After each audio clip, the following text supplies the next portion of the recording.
Если компетентные органы вам не оказали экстренную помощь, обращайтесь по телефону горячей линии уполномоченного по правам человека в Якутии 507-363 с 9:00 до 17 часов в рабочие дни. Сегодня поступил первый звонок горячей линии уполномоченного по правам человека.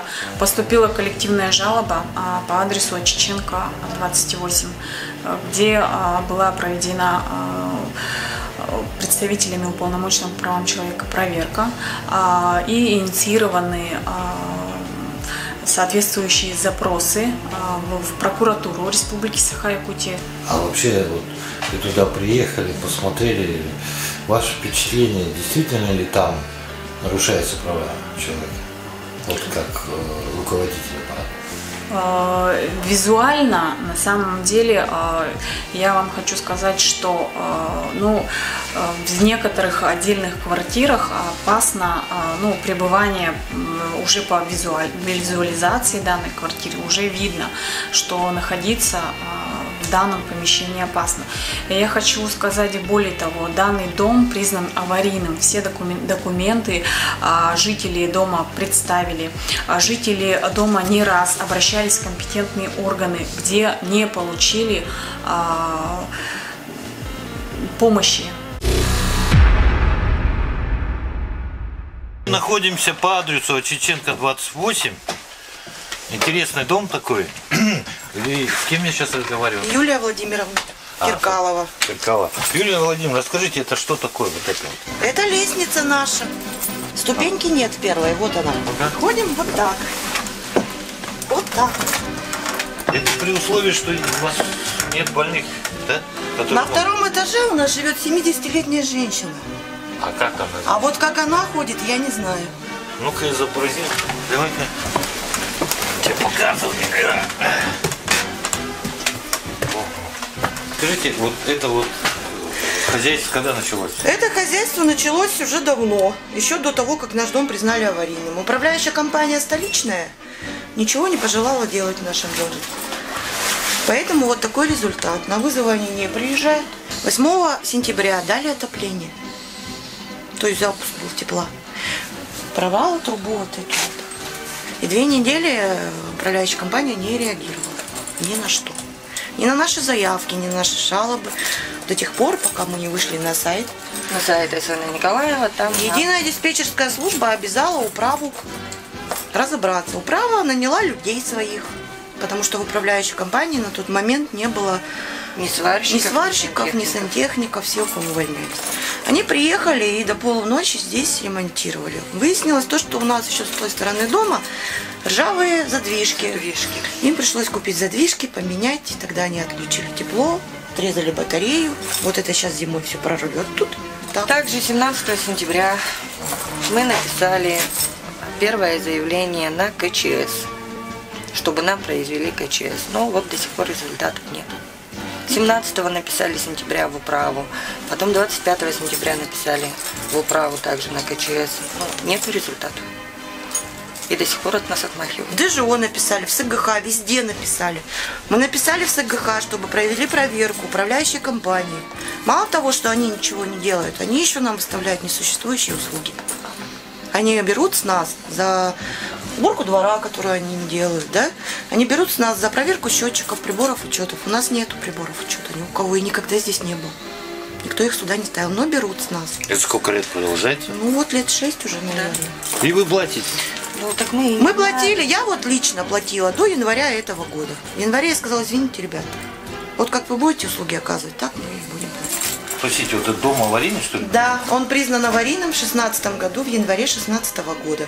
Нас не расселяют, говорят, ну, жили 40 лет, еще 40 поживите. Все есть у нас документы, мы обращались в управу, мы обращались в СГХ, мы обращались в ДЖО. Ответ один у нас: денег на вас нет, извините, что вы вот предлагаете нам? Ну, то есть это что за ответ? Это вы падаете тут? У нас дети в доме у всех. И ребенок инвалид проживает. Сколько семей вообще в доме? 12 квартир.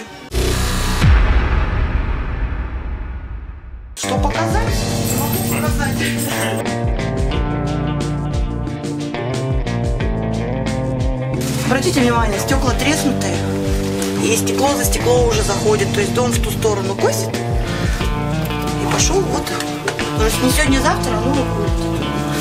Потолок.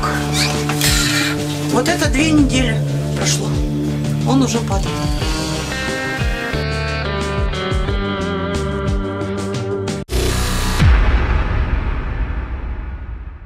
Вы обращались в право промышленного? Да. Мы собрались семейными 12 квартирами, нас пригласили в управу поговорить, нам сказали, извините, расселять вас не будет никто. Но если вы боитесь, вот переезжайте к нам. У нас есть комната с холодильником и микроволновой печью и плиткой в управе. И живите. В семье Помочь мы вам не можем.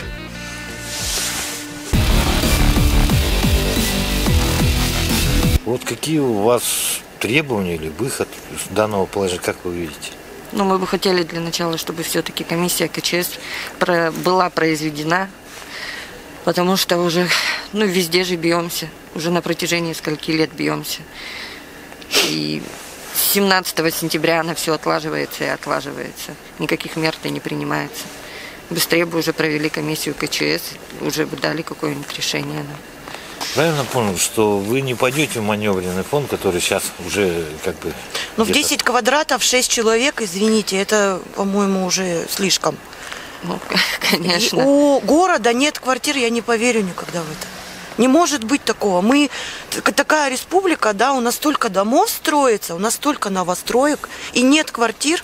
Тогда вопрос к земелькам, зачем вы даете землю под застройку, не имея ничего от этих вот застройщиков, которые наживаются вот на таких вот людях? Почему люди должны в маневренном фонде жить, когда они по закону имеют право на хорошее жилье? Правильно? Мы тоже хотим переехать в хорошее жилье. Возможно, пусть нас включат в списки на 19-й год. Хорошо, мы согласны съехать, чтобы, не дай бог, никто не пострадал. Мы будем снимать квартиры. Но пусть нас переселят отсюда, пока дом не упал. Если пострадают люди, вот тогда уже будет, знаете, другой разговор. Тогда потом вот все они будут вот здесь стоять и говорить, ну, а что мы могли сделать? У нас денег нет. Ну, что значит, у вас нету? Ну, тогда же сразу... Мы же платим налоги, правильно? А эти налоги на что идут тогда? В общем, мы устали уже, мы бьемся везде и всюду уже, не знаю. Следующий шаг – это суд. Мы тогда предоставим все документы в суд, мы сделаем еще одну экспертизу, если нужно будет. Опять же, за свой счет. Пойдем в суд, и тогда уже у них не будет выбора. Тогда ни о каком маневренном фонде речи быть не может. Тогда только переселение в нормальное жилье, больше никак. То есть они обращаются с 2016 года, данный дом признан аварийным в 2016 году. Есть заключение независимой экспертизы, поэтому я думаю, что компетентные органы, они сделают уже определенные выводы, прокуратура проведет свою соответствующую проверку и при необходимости примет прокурорское реагирование. А Чеченко 28, дом находится в аварийном состоянии. Необходимо принимать меры. Как это будет сделано, мы узнаем.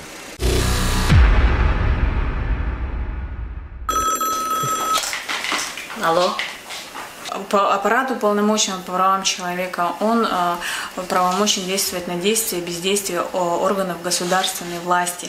Соответственно, если гражданин обращается в компетентные органы, где ему не оказана должная помощь и он нуждается в ней, он вправе обратиться в аппарат уполномоченного по правам человека за помощью для восстановления его конституционных прав.